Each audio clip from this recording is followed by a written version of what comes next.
Did you know there was an empire that rose faster than any other in history? An empire built not with castles and stone walls, but with horses and fear. Cities would surrender without a single arrow being fired. Kings would get on their knees and beg for mercy.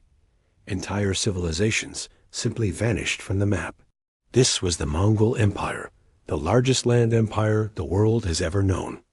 Imagine an empire so vast it stretched all the way from the coasts of China to the heart of Europe. Now, imagine it was all built in just a few decades. That's the story of the Mongols. It's a story that begins with a young boy named Temujin, an outcast who would one day unite the warring tribes of the steppes and become the legendary Genghis Khan. So, how did they do it? How did a nomadic people from the plains of Mongolia conquer so much of the known world? The answer lies in their revolutionary tactics. Their cavalry was unmatched. Mongol archers could fire with deadly accuracy while riding at a full gallop. They were masters of psychological warfare, often demanding surrender and promising to spare those who complied. But if a city resisted, the Mongols would unleash a level of brutality that sent a terrifying message across continents. Their reputation for destruction often did the fighting for them. But here's where it gets interesting. The Mongol Empire wasn't just about conquest. Once the fighting stopped, they created a period of unprecedented peace known as the Pax Mongolica. They established one of the first international postal systems, the yam, which allowed messages and goods to travel faster than ever before. They protected the Silk Road, which boosted trade between East and West, spreading technologies like gunpowder, paper, and the compass. This incredible exchange of ideas and goods literally changed the course of history, paving the way for the Renaissance in Europe. So, were they brutal conquerors or visionary nation builders? The truth is, they were both. The Mongol Empire is a fascinating paradox of destruction and creation, of fear and innovation. It's a powerful reminder that history is rarely black and white. Their legacy is all around us, in the connections they forged and the world they helped create. Thanks for watching. If you found this as fascinating as I do, make sure to like, subscribe, and hit that bell icon for more stories that shaped our world. See you next time. Ever wondered how one of the greatest empires in history came to be? It all started in one of the toughest places on Earth. Picture this: freezing cold winters, vast dry lands, and a constant fight for survival. This was the world of the early Mongols. Life for them was incredibly simple, yet brutal. It boiled down to three things: ride, hunt, and fight. In this unforgiving landscape, only the absolute strongest could make it. And from this very crucible of hardship, a boy named Temujin was born. He would endure, he would conquer, and he would eventually become known to the entire world as the legendary Genghis Khan. Want to know what happened next? Make sure to subscribe for more amazing stories from history. Thanks for watching. Before he became the legendary Genghis Khan, he was just a boy named Temujin. And his childhood? It was anything but easy. Imagine this. At just 9 years old, his father, a respected clan leader, is poisoned and killed by rivals. Suddenly, Temujin's world is shattered. His own tribe, fearing retribution and seeing him as too young to lead, abandons him, his mother, and his siblings. They are left to fend for themselves on the harsh, unforgiving Mongolian steppe. For years, they survived by eating roots, rodents, whatever they could find. It was a life of constant hunger and danger, but the hardship didn't stop there. As Temujin grew into a young man, he was hunted down by the very clan that had abandoned his family. They captured him, locked him in a wooden kanga heavy collar, and paraded him around as a slave. It was the ultimate humiliation, a moment that could have broken anyone. But it didn't break Temujin. Instead, this suffering forged him. Each betrayal, each moment of starvation, each day in captivity, taught him invaluable lessons. He learned that loyalty wasn't something you were born with. It had to be earned, and was far more powerful than blood ties. He learned to master his emotions, to replace impulsive anger with cold, calculated strategy. And he learned how to use fear, not just as a tool of terror, but as a weapon to command respect and enforce discipline.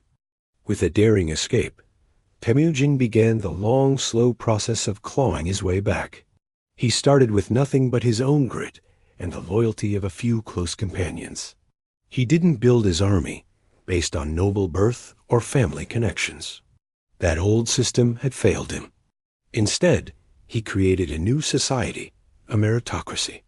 The best warriors became his generals, regardless of their background. The most loyal followers became his inner circle. He rewarded skill and dedication above all else. This revolutionary approach united the fractured, warring Mongol tribes in a way no one had ever done before. He brought them together under a single banner, not through shared ancestry, but through a shared vision and unwavering loyalty to him. By 1206, at a great assembly known as a Kurultai, the boy who was once an abandoned outcast was proclaimed the leader of all the steppe peoples. They gave him a new name, a title that would echo through history: Genghis Khan, the ruler of all. His story isn't just about conquest. It is a powerful testament to how adversity can shape a leader and how a new vision can change the world. Thanks for watching, and if you enjoyed this story, be sure to subscribe for more. Picture this: the 13th century. The world is a patchwork of kingdoms, empires, and walled cities. Suddenly, a storm gathers on the vast steppes of Central Asia.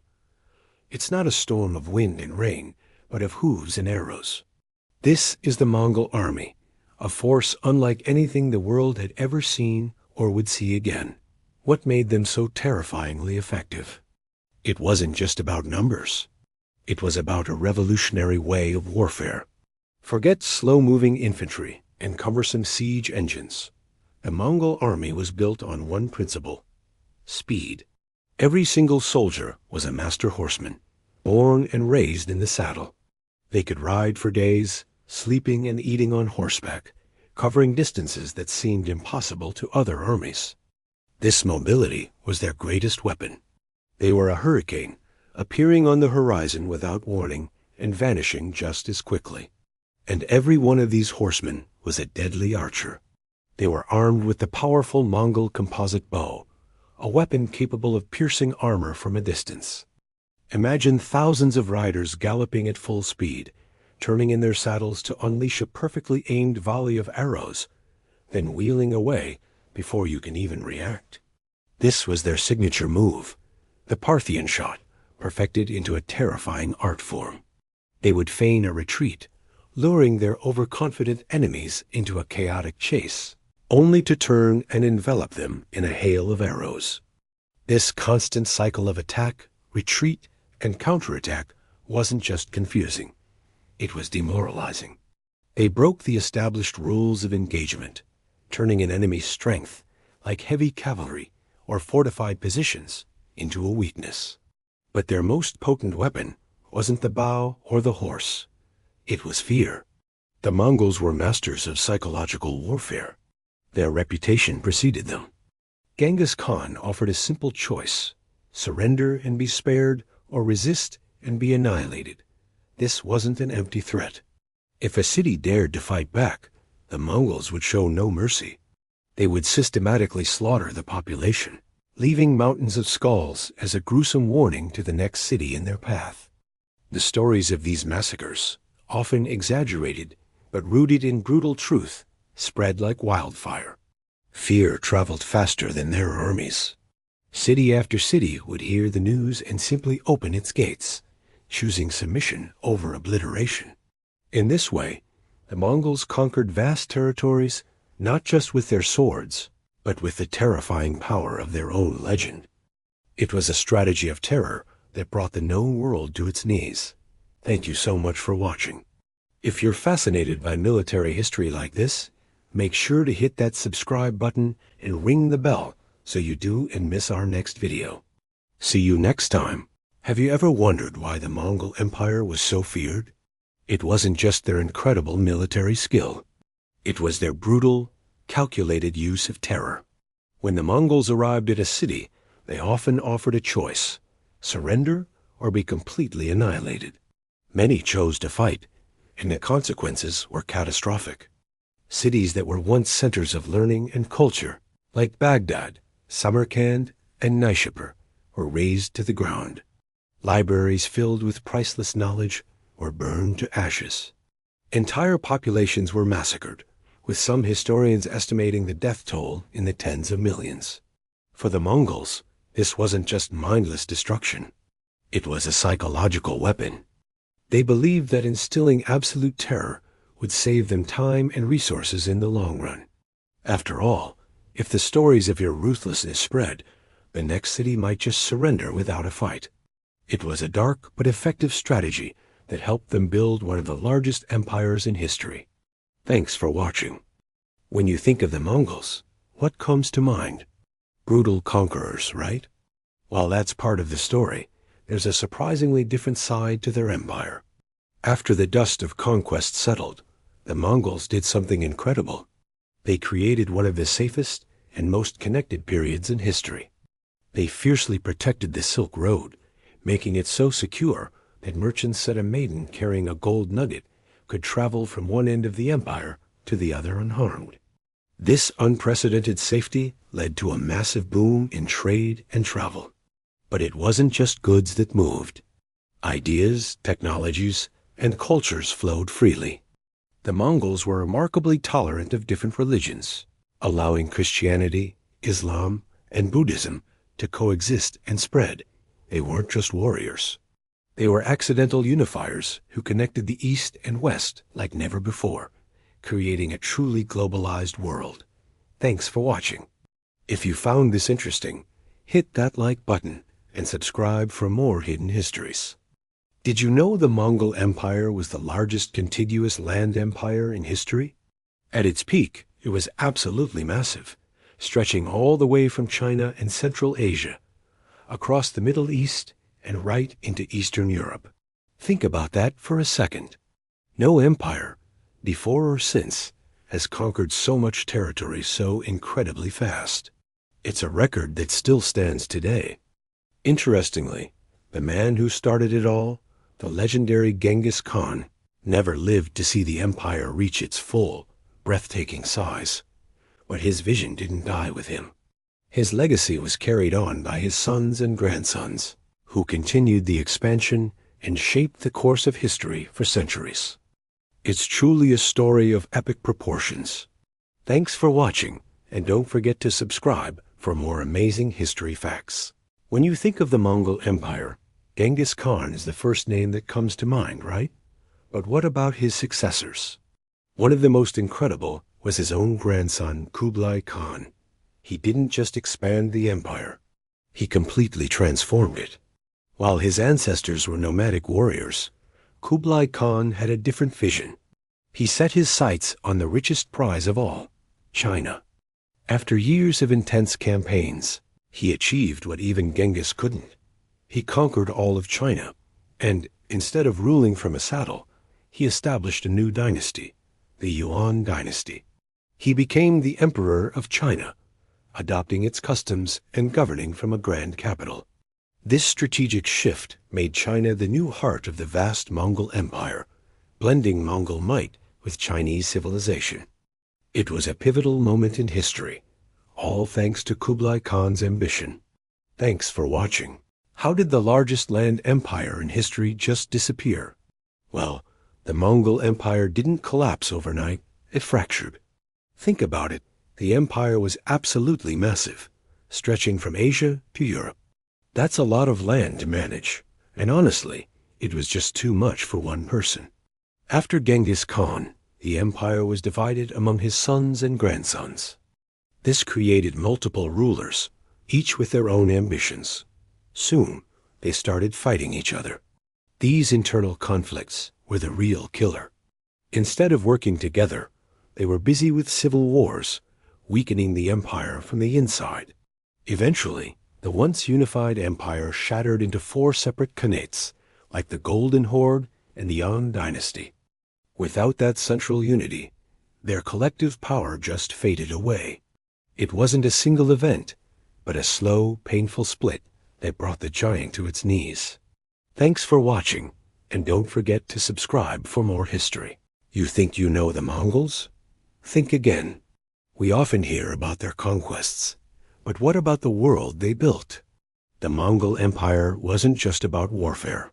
It was the largest land empire in history, and it permanently changed the course of civilization. They created the ultimate bridge between East and West. For the first time, goods, ideas, and cultures flowed freely across Asia and into Europe. Imagine Marco Polo's journey. That was possible because of the Pax Mongolica, a century of Mongol-enforced peace. They established a massive postal system, the Yam, which was like the internet of its day, connecting the vast empire. Their influence reshaped warfare, trade, and even diplomacy. While their rule could be harsh, their legacy of a connected world is undeniable. They didn't just conquer the world. They rewired it. Thanks for watching.